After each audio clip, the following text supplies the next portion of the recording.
AGT Live 24/7. This is AGT Live 24/7.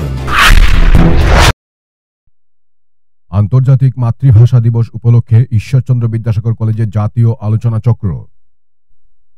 Ishwarchandra Vidyasagar কলেজের বাংলা বিভাগ, অভ্যন্তরীণ গুণমান নির্ণায়ক শাখা ও গবেষণা উদ্ভাবনী শাখার যৌথ উদ্যোগে এবং বিলোনিয়া প্রেস ক্লাবের সহযোগিতায় 21শে ফেব্রুয়ারি আন্তর্জাতিক মাতৃভাষা দিবস উপলক্ষে সকালে শহীদ বেদিতে মাল্যদান করা হয়েছে। এরপর সকাল 9টায় কলেজের অধ্যক্ষ ডক্টর মনোরঞ্জন দাসের সভাপতিত্বে স্মার্ট রুমে মঙ্গলদ্বীপ প্রজ্বলন করে প্রতুল মুখোপাধ্যায়ের আমি বাংলায় গান গাই, এই গান দিয়ে বাংলা ভাষা ও সাহিত্যের সাম্প্রতিক গতি প্রকৃতি শিরোনামে দ্বিদিবসীয় জাতীয় আলোচনা চক্রের উদ্বোধন করেন আসাম বিশ্ববিদ্যালয়ের বিশিষ্ট অধ্যাপক রিন্টু দাস। এছাড়া উপস্থিত ছিলেন বিশিষ্ট লেখক অশোক দেব, বিলোনিয়া প্রেস ক্লাবের পক্ষে রাকেশ দেবনাথ, প্রতাপ দেববর্মা, লিটন চক্রবর্তী, রকি পাল, অশোক দাশগুপ্ত, হারাদন পাল প্রমুখ। অনুষ্ঠানের উদ্বোধক অধ্যাপক রিন্টু দাস বলেন, ভাষার কোনো বিভেদ নেই, সব ভাষা একই উদ্দেশ্যে ব্যবহৃত হয়। ভাষা বাঁচিয়ে রাখার আপ্রাণ চেষ্টায় মানুষকে মানুষ করে তোলে। প্রেস ক্লাবের পক্ষে রাকেশ দেবনাথ বলেন, ভাষা আছে আমাদের হৃদয়ে, মননে, চিন্তনে। সকল মানুষের লালিত স্বপ্নকে বাস্তবে রূপান্তরিত করে মায়ের ভাষা, তাই পৃথিবীর সব মায়ের ভাষা অমর হোক, এই কাঙ্ক্ষিত লক্ষ্যে এই বছরের মাতৃভাষা দিবস উদযাপন। সভাপতির বক্তব্যে অধ্যক্ষ ডক্টর মনোরঞ্জন দাস 21শে ফেব্রুয়ারি আন্তর্জাতিক মাতৃভাষা দিবস হিসেবে আমাদের মননে, চিন্তনে, স্নায়ুতে সদা প্রাণবন্ত। ইউনেস্কো স্বীকৃতির ৮৩২৪টি ভাষা আজও জীবন্ত।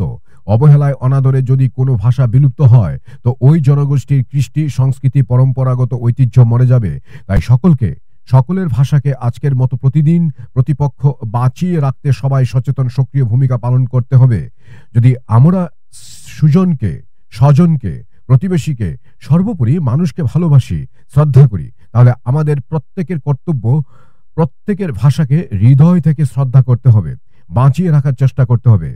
এই দুদিনের আলোচনা সভায় বক্তব্য রাখেন সমরেশ বসুর সুযোগ্য সন্তান, ইংল্যান্ড প্রবাসী বিশেষজ্ঞ, শল্য চিকিৎসক, জীবনমুখী সাহিত্যিক ও অধ্যাপক নবকুমার বসু, বিশ্বভারতীর অধ্যাপিকা অপর্ণা রায়, কল্যাণী বিশ্ববিদ্যালয়ের অধ্যাপিকা সাবিত্রী নন্দ চক্রবর্তী, আসাম বিশ্ববিদ্যালয়ের অধ্যাপক রিন্টু দাস, বিশিষ্ট লেখক অশোক দেব, বিশ্বভারতীর ভাষা ভবনের বিশিষ্ট গবেষক অর্ঘ্য ব্যানার্জি ও সোনাই চ্যাটার্জি, সমরেশ বসুর সুযোগ্য সন্তান, ইংল্যান্ড প্রবাসী বিশেষজ্ঞ, শল্য চিকিৎসক ও জীবনমুখী বাংলা সাহিত্যিক নবকুমার বসু বলেন, আমাদের অসতর্কতার ও দুর্বলতার কারণে ব্রিটিশরা আমাদেরকে শাসন করেন, তবে তাদের থেকে আমরা সত্যি অনেক কিছু শিখতে পেরেছি, অনেক কিছু আমাদের উপহার দিয়েছেন।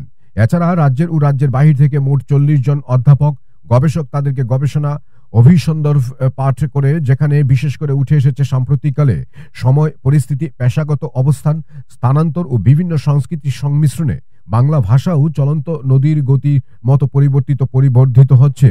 কিন্তু সকলের আশঙ্কা প্রকাশ করছেন, সতর্ক না থাকলে বাংলা ভাষা নিজের স্বকীয়তা হারিয়ে ফেলতে পারে অজান্তেই।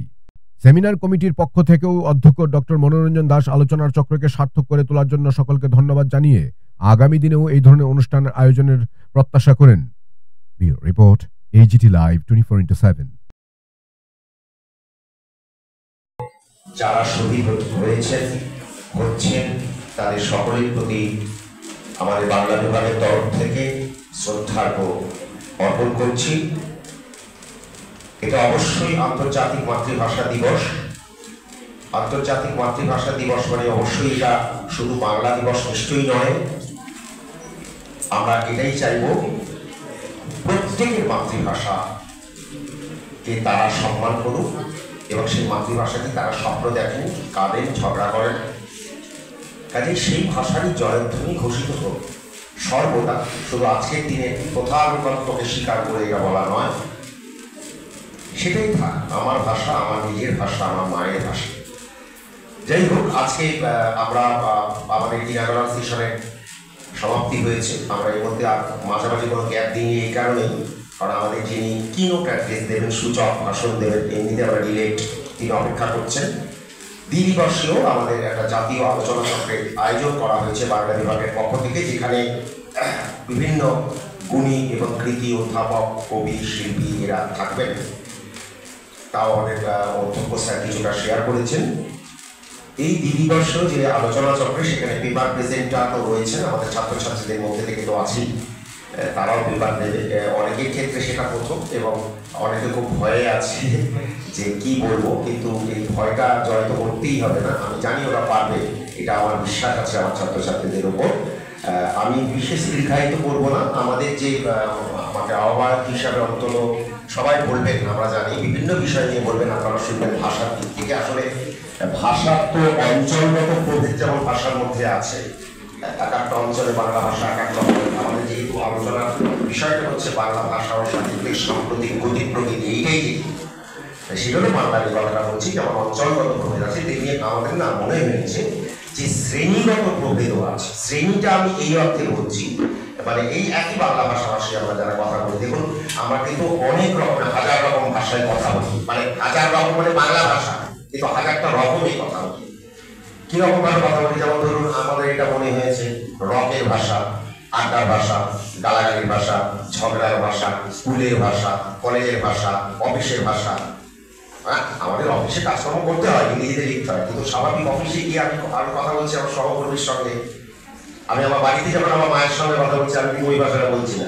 আমি যখন গিয়ে চা খেতে খেতে আড্ডা মারছি, তখন কিন্তু আমি এক ভাষা আমার বন্ধুদের সঙ্গে যারা বসে রয়েছে কথা বলছি, এবং আমার বন্ধুদের সঙ্গে যখন দেখা যাচ্ছে তখন দিব্যি গালাগালি দিচ্ছি। গালাগালি গলাগালিতে পরিণত না হলে ভাষা শেখা যায় না, কারণ সেটা অনেক বেশি প্রাণবন্ত। এবং আপনারা দেখবেন আমার সহকর্মী রয়েছে, যিনি খুব সুন্দর একটা আলোচনা প্রস্তুত করেছেন, আমাকে দেখিয়েছেন, যে সে বলবে যে স্ল্যাং, দক্ষিণ ত্রিপুরা স্ল্যাংটা কি, এর পেছনে কারণ কি, ঠিক আছে না? মানে এই স্ল্যাংয়ের কিন্তু অনেক কিছু কারণ আছে। আমি মানে অন্যভাবে নেবেন না, অন্যভাবে নেওয়ার কিছু নেই। আমরা শুয়ের বাচ্চা বললে রেগে যাই, কেন রেগে যাই বলুন? জানেন কেউ এটা জানেন কি? কই আমাদের অন্য কোনো বাচ্চা বললে লাগে না, শুয়ের বাচ্চা বললে লাগিয়ে না। রাগি তার কারণ আছে, অনেকে সকলকে দেখি তো রাখতে, তাই রাগে। আসল কারণটা হচ্ছে এটা, শুয়োর হচ্ছে খুব রমণপ্রিয় জীব, তার প্রচুর বাচ্চা কাচ্চা হয়, মানুষকে আসলে ওই স্তরে নামিয়ে নিয়ে যাওয়ার জন্য বলা হয় শুয়োরের বাচ্চা, ওই কারণে রেগে যায়। এই জন্য দেখবেন স্টেট ব্যাংকের লাইফ ইন্স্যুরেন্সের যে ভাঁড়টা আছে, মানে অ্যাডভার্টাইজমেন্টটা আছে, ওখানে দেখবেন ওই ভাঁড়টা হচ্ছে একটা শুয়োর, দেখবেন ওখানে 1 টাকা ফেলছে। কেন ফেলছে? 1 টাকা অন্তত 10 টাকা হয়ে গেল। এই কারণ আছে। আমরা রেগে যাই বটে, কেন রেগে যাই আমরা কিন্তু জানি না। এগুলো নিয়ে আলোচনা হবে। রকের ভাষা, আড্ডার ভাষা, যেমন হচ্ছে ব্লগের ভাষা। আমি ব্লগের ভাষা বলতেছি না, ফুড ব্লগ। এবং কলেজের অধ্যাপক অধ্যাপিকা সহ ছাত্রছাত্রী যারা উপস্থিত আছেন সকলকে শ্রদ্ধা ভালোবাসা জ্ঞাপন করছি। এবং এই ভাষা দিবসের ভাষা শহীদদের এবং মাতৃভাষার প্রতি শ্রদ্ধার্ঘ্য নিবেদন করছি। আমার বিষয় যন্ত্রণার অবয়বে সময়ের ভাষা, প্রসঙ্গ দীপঙ্কর সাহার নাটক দ্য এভিনিউ নার্সিং হোম। যন্ত্রণা যখন তীব্র হয়, হাহাকার ও মিলনের রেখাভূত উচ্চ হয়ে যায়। মর্মর মুক্তির পাশে অজস্র শৌচাগার তখন কার্তিকের হিমের পরশে হিমায়িত হয়। এই দারুণ গতিকায়িত সব প্রসঙ্গ ও চিত্রগুলিতে কীভাবে সময় ভাষা পেয়েছে, দীপঙ্কর সাহার দ্য এভিনিউ নার্সিং হোম নাটকটিকে সামনে রেখে স্পষ্ট করার চেষ্টায় আমি এটা আসল উদ্দেশ্য।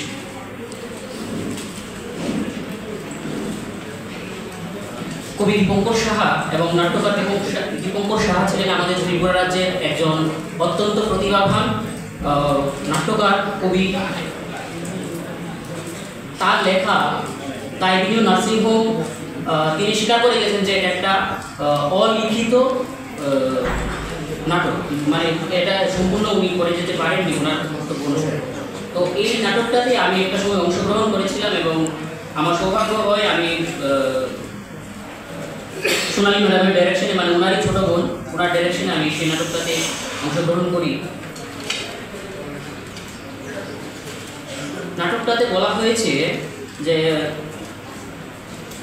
দেখুন প্রথমেই আমি শিরোনামে ব্যবহার করেছি যে যন্ত্রণার অবয়বে সময়ের ভাষা, প্রসঙ্গ দীপঙ্কর সাহা।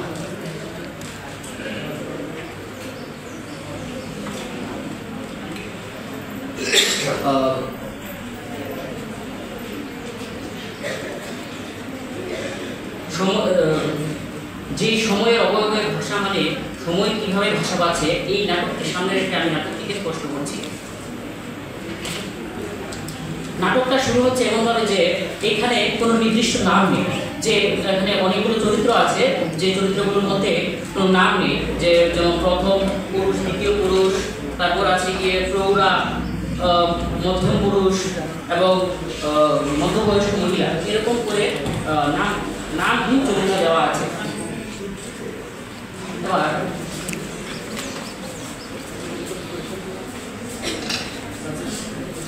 যে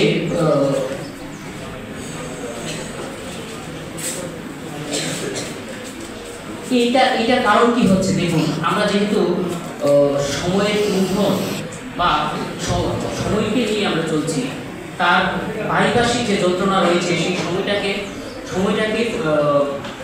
মানে যে সময়টাতে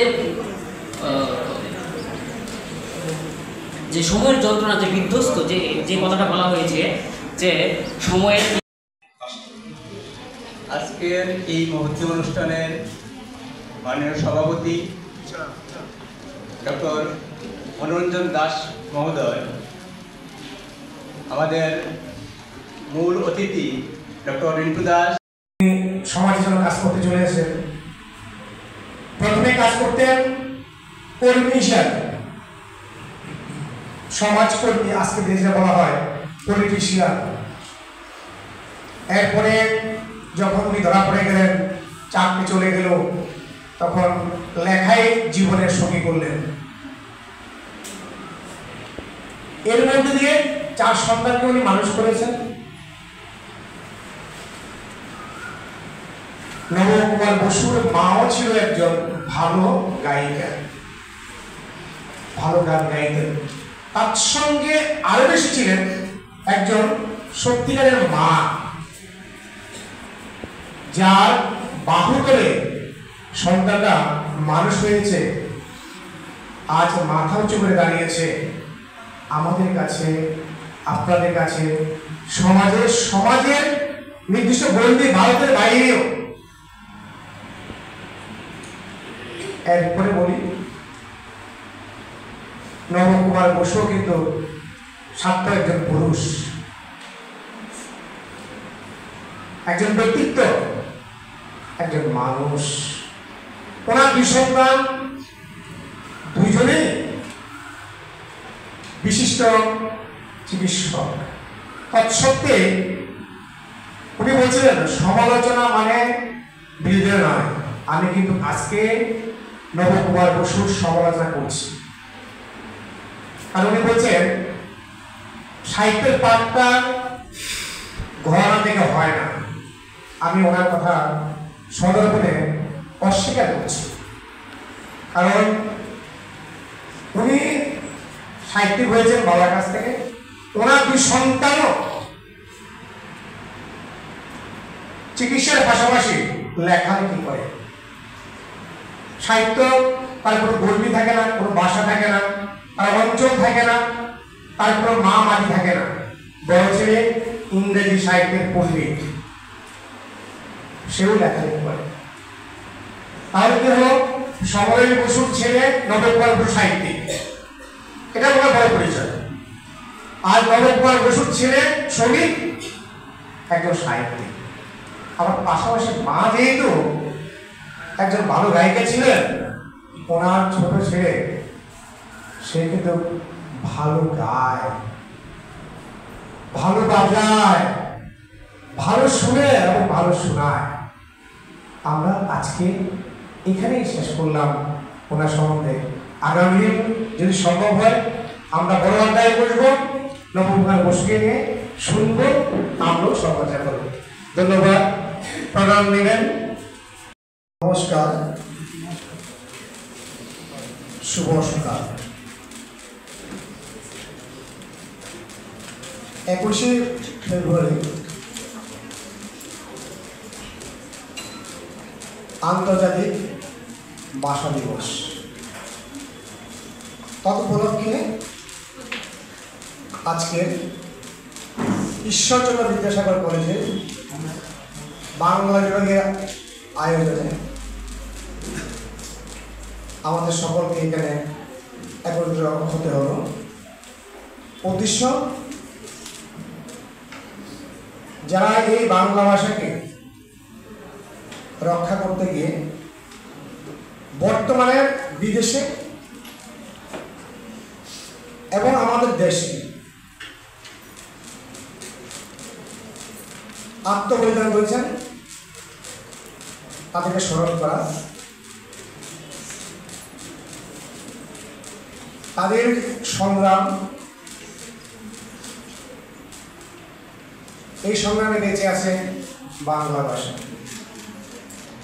যে ভাষায় আমি কথা কই, তুমি কথা কও। পরবর্তীকালে 1999 সাল কানাডাভাষী 2 জন বাঙালি আছে বিদেশে, কথা কয় মায়ের ভাষায়, যেমনটা আমাদের রোশন আলী স্যার বললেন। তাদের মনের আকুতি তারা জানালো আন্তর্জাতিক পর্যায়ে।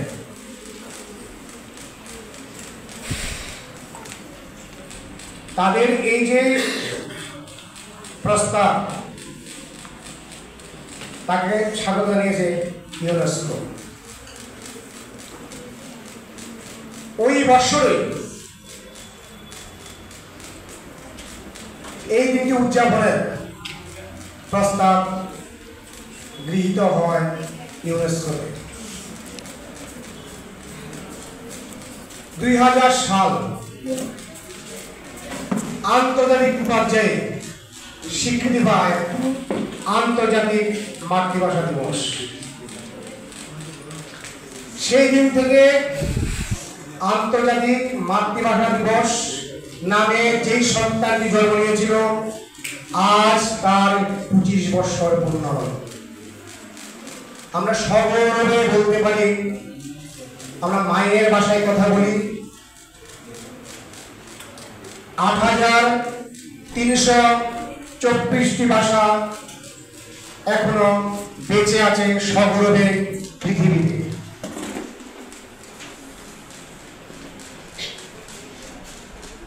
এবং এই বেঁচে থাকাকে ধরিয়ে রাখার জন্যই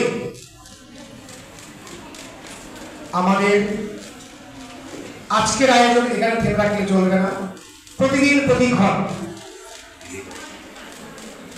আমাদের মননে, চিন্তনে, স্নায়ুতে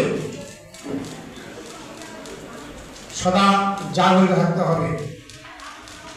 যদি মানুষকে ভালোবাসি, যদি প্রতিবেশীকে ভালোবাসি, যদি স্বজনকে ভালোবাসি, তাহলে প্রত্যেকটি মায়ের ভাষার প্রতি সম্মান জানাতে হবে। প্রত্যেকটি মায়ের ভাষাকে বাঁচিয়ে রাখার জন্য নিজেকে নিয়োজিত রাখতে হবে। যদি আমরা এই কাজটা করতে পারি, তাহলে ঠিক 2000 সালে রাজ্যের বিশিষ্ট কবি, বিশিষ্ট সাহিত্যিক, সমাজসেবী অলি সেনের যে প্রয়াস সারা রাজ্যে পৌঁছে দিয়েছিল, ওই সালে যারা দাঁড়িয়ে আজও আছে রাজ্যের প্রতিপালনে,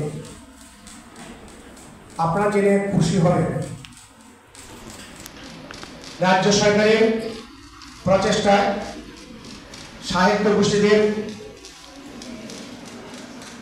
উদ্যোগে আমাদের রাজ্য আগরতলায় 3 দিন ব্যাপী এই মাতৃভাষাকে সামনে রেখে ভারতবর্ষের প্রতিটি প্রান্ত থেকে তুলে এনেছেন সাহিত্যিক, লেখক, গুণীজনদের, তাদেরকে সম্মান জানানো। আমরা এখান থেকে সেই গুণীজনদের সম্মান জানানোর অংশীদার হতে চাই। তার লক্ষ্যে তৈরি করে আমরা আবেদন করেছি অন্তরপক্ষে একজনকে আমাদের এই কলেজের যে ছাত্রছাত্রী আছে তাদের কাছে তাকে আনতে পারি। আমি এখান থেকে ধন্যবাদ জানাই বিশেষ করে যারা যিনি আমাকে সাহায্য করেছেন, লেখক, কবি, সাহিত্যিক, চিন্তাবিদ, সমাজকর্মী, শিক্ষক ডক্টর কুমার বসুকে আমরা আগামী হয়তো আমাদের মধ্যে পাব। সকলেই প্রতীক্ষা আছি। আমাদের বিশিষ্ট লেখক কবিদের যে আলোচনা আমরা শুনব। মায়ের ভাষা কি, মায়ের ভাষায় কথা বলতে কেমন লাগে? আমরা সকলেই মায়ের ভাষায় কথা বলি, কিন্তু যারা লেখক, কবি, গায়ক, তারা তাদের মতো করে আমাদের কাছে উপস্থাপন করবেন। এই প্রত্যাশা রেখে আজকের উদ্বোধনী অনুষ্ঠান এখানে আমরা সমাপ্ত করব। না বুঝে অনেক সময় সমালোচনা করি। যেমন ধরো আমরা আমাদের দেশের আজকে যেহেতু আমাদের দেশ 200 বছর ব্রিটিশদের দিয়ে রাজত্ব করেছে, তারা আমাদের দেশের সম্পদ নিয়ে চলে গেছে, which is true, যে বিদেশি শাসকরা আমাদের দেশে এসে আমাদের দেশের এখানে প্রচুর সম্পদ আমাদের দেশে তারা তুলে নিয়ে গেছে এবং তারা আমাদের বিক্রি করে ছেড়ে দিয়েছে। তারপর আজকে আস্তে আস্তে সেখান থেকে আমরা এই জায়গাতে এসে পৌঁছেছি। কিন্তু এই কথাগুলো বলার সঙ্গে সঙ্গে একটা পেছন দিকে সমালোচনার জায়গাও আসা উচিত। যে কারণে প্রথমে বলেছি সমালোচনা মানে বিরোধিতা নয়। এটার কথা বলার মানে যে আমি আমাদের দেশে বিরোধিতা করছি তা নয়, কিন্তু আমি পয়েন্ট আউট করছি এই জিনিসগুলো। 1 নম্বর ধরো, আচ্ছা বিদেশি লোকেরা এসে কেন আমাদের দেশে চান্স পেল? আমি কেন এরকমভাবে উল্টো করে ভাববো না? নিউটন তো ভেবেছিলেন আপেলটা কেন শুধু পড়ে যাচ্ছে, আপেলটা ওপরে গেল না কেন? আমাদের ক্রিটিক্যাল হতে হবে, আমাদের ভাবনা চিন্তার মধ্যে অন্যরকম ভাবনা ভাবতে হবে। আমরা ঘুরিয়ে ভাববো, আমরা সব কিছুকে সোজাসুজি ভেবে ফেলবো না, যে যা বলছে মেনে নেব না। এই যে ভাবনার কথাটা, যে আমি তো অন্যরকমভাবে ভাববো যে কেন তারা সুযোগটা পেল কেন আমাদের দেশে এসে তারা রাজত্ব করার জন্য? তারা তো অন্য দেশে, ভিন্ন দেশের লোক। তারা তখনকার দিনে সেই বড় বড় হাল নৌকোওয়ালা, সেই সমস্ত বড় বড় বজরা চেপে নৌকা, বিশাল বিশাল বড় নৌকা চেপে তারা এখানে এসে এদেশে এসে তারা রাজত্ব করে গেল। আমরা তাদের সুযোগটা দিয়েছিলাম, তার কারণ আমরা শিক্ষিত হইনি, আমরা শক্তিধর হইনি, আমরা তাদের মোকাবিলা করার মতন তৈরি হইনি তখন পর্যন্ত। কিন্তু তারা যে এসে শুধু আমাদের সম্পত্তি নিয়ে গেছে তা নয়। আজকে এখনো পর্যন্ত আমাদের দেশে, ভারতের বিভিন্ন জায়গাতে, আমি পৃথিবীর সবকটা মহাদেশে গেছি, ভারতবর্ষের বহু জায়গাতে দেখে ঘুরে এসেছি। এখানে দেখে কিন্তু একটা জিনিস বোঝা গেছে যে দেখবে বহু বড় বড় জায়গা রয়েছে, কলকাতা মিউজিয়াম থেকে শুরু করে কলকাতা চিড়িয়াখানা, যদি উদাহরণ দিই, Kolkata geological survey of India, Bombay, Bangalore, Delhi, এসব জায়গাতে এখনো মনুমেন্টাল যে সমস্ত বাড়ি টাড়িগুলো রয়েছে ব্রিটিশদের তৈরি।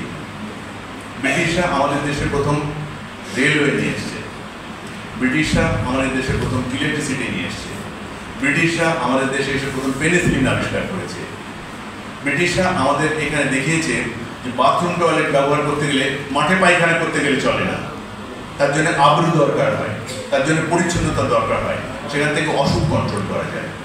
এইসব নিয়ন্ত্রণের ব্যাপারগুলো ব্রিটিশ কিন্তু শিখিয়েছে।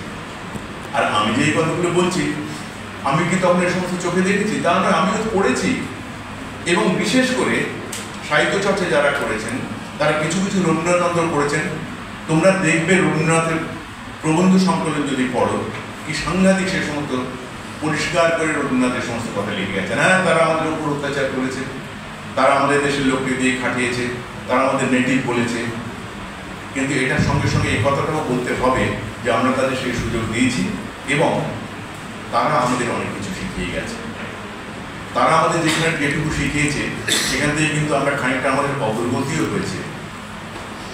সুতরাং আজকে যখন বিদেশে থাকি, আমি যখন বিদেশে থাকি, তখন আমি দেখি যে আমরা সাহিত্যে তো চিরকাল গালাগাল করে এসেছি, দিও এখন, কিন্তু যে সমস্ত সামাজিকতা, যে সমস্ত ভদ্রতা, ট্রেন থেকে নেমেছি, একজন প্রেগনেন্ট মহিলা, তিনি নেমেছেন, ট্যাঁকে একটা বাচ্চা রয়েছে, পেটটা এতক্ষণ খোলা, সঙ্গে একটা সুটকেস।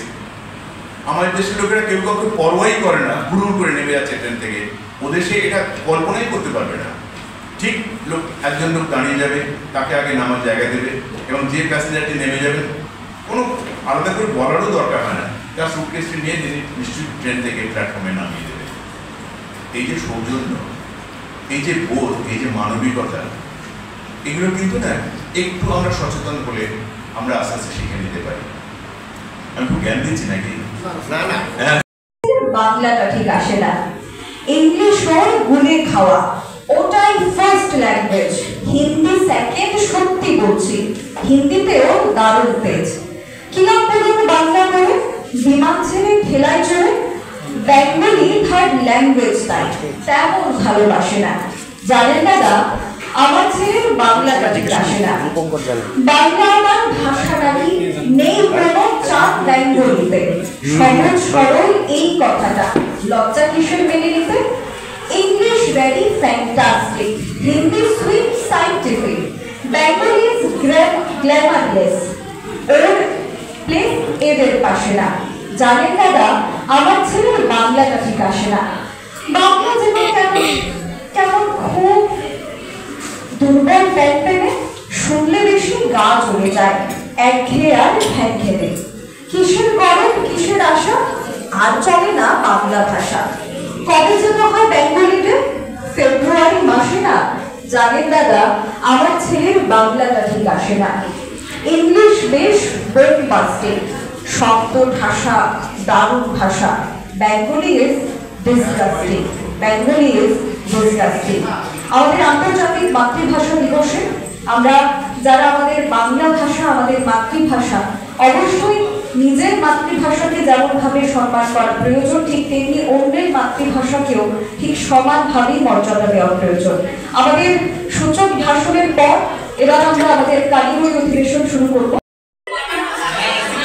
অমর 21-এ আপনাদের স্বাগতম বাংলা বিভাগ। প্রিন্সিপাল স্যারকে নিয়ে যাও না। সেই সুযোগে বাঙালিদের উপর একটা প্রভাব পড়েছিল এবং বাঙালিরা ইংরেজি শিক্ষায় শিক্ষিত হলেন, বাঙালিরা স্কুল কলেজে এলেন, কিছু কিছু মেয়েদেরকে স্কুল কলেজে পাঠানোর ব্যবস্থা করা হলো, এইভাবে চলছিল। এই সুযোগটাও ইংরেজরা নিলেন। 1826 সালে এই সন্ধির পর প্রশাসনের কাজ পরিচালনার জন্য কিছু সংখ্যক বাঙালিকে নিয়ে আসা হলো। এবারে অসমীয়াদের মধ্যে সেই যোগ্যতা ছিল না। তখনকার যে অসমীয়ারা ছিলেন তারা বাংলা ভাষারই গুণমুগ্ধ পাঠক ছিলেন। এমনকি অনেক মনীষী রয়েছেন তখনকার সময়ের অসমীয়া যারা বাংলায় লিখতেন, লেখাপড়া করার জন্য কলকাতায় যেতেন। 1838 থেকে 1873-এর এপ্রিল পর্যন্ত আসামের শিক্ষার মাধ্যম ছিল বাংলা। সালটা 1838 থেকে 1873-এর। এরপরে অসমীয়াদের দাবি এবং ব্রিটিশদের ইচ্ছে চরিতার্থ হলো বাংলা বদলে অসমীয়াতে লেখাপড়ার কাজ চললো, অসমীয়াতে অন্যান্য কাজকর্ম শুরু হলো। আমরা দেখতে পাচ্ছি যে 1873 সাল এই পরিবর্তনটা হয়েছে।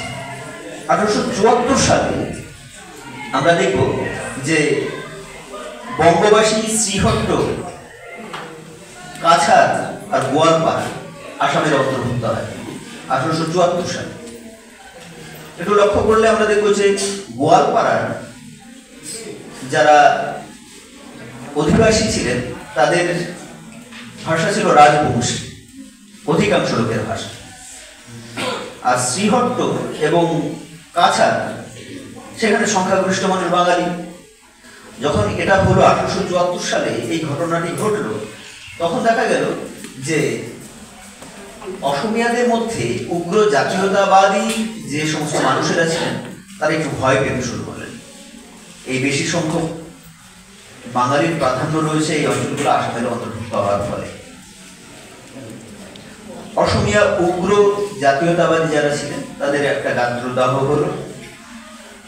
তারা বাঙালি এবং বাংলার প্রতি অপপ্রচার শুরু করলেন। 1903 সালে আমরা দেখতে পাচ্ছি অসমীয়া একজন পণ্ডিত, তার নাম হলো বেনুধর রাজখোয়া। তিনি notes on the Sylheti dialect নামে একটি বই প্রকাশ করেছিলেন। সেখানে বললেন বাংলা ভাষা অসমীয়া ভাষার একটি উপভাষা মাত্র। এই মিথ্যে অপপ্রচার চলতে লাগলো। আমরা যদি আরেকটি বিষয়ের দিকে দৃষ্টিপাত করে দেখবো, 1881 সালে ব্রিটিশরা একটি সেন্সাস করেছিল, লোকগণনা। সেই 1881 সালের সেই লোকগণনাতে আমরা দেখতে পাচ্ছি প্রায় 22.5 লক্ষের মতো, সঠিক যে সংখ্যাটা রয়েছে সেটা হলো 22,49,186 জন আসামের জনসংখ্যা ছিল 1881 সালে। এর 1/3 বড় কাছারি, মুসলিম 9.3%, অব্রাহ্মণ, বর্ণ হিন্দু, অসমীয়া, কলিতা যারা ছিলেন 10.7%। এর মধ্যে ব্রাহ্মণ ছিলেন 68,784 জন। এর মধ্যে অনেকে বাঙালি ছিলেন। রাজবংশের সংখ্যা 3,36,739। মোটামুটি ভাবে দেখতে গেলে 1/3 অসমীয়া 1881 সালে।